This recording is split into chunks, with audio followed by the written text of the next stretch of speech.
ও যদি বোর্ডে আসে তাহলে আমি খুব খুশি হব, বিকজ ইসি তামিম আমার at least 20 বছরের ছোট হবে, if not more, maybe কাছাকাছি।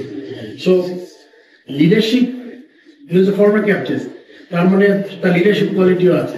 এসব ছেলে যত আসবে তারা যদি আমরা তাড়াতাড়ি কাজে লাগাতে পারি তাহলে কিন্তু মানে অনেক আইডিয়া আসবে, অনেক ভালো কিছু করতে পারে আমার ধারণা।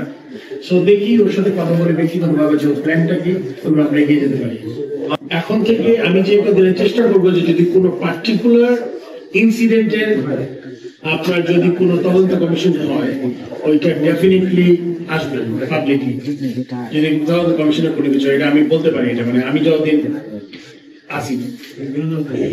আর আপনার কি বলেন ইন্ডিপেন্ডেন্ট কোনো কিছু দুর্নীতির জন্য আপনার মনে করেন প্রথমত কাগজ ডেফিনেটলি দুর্নীতি তো আমি এক্সাক্টলি বুঝতে পারবো না, যে এক্সপার্ট তাদের তো সাহায্য নিতেই হবে, কারণ এক্সাক্টলি কিভাবে আগাবো এটা ডিপেন্ড করবে।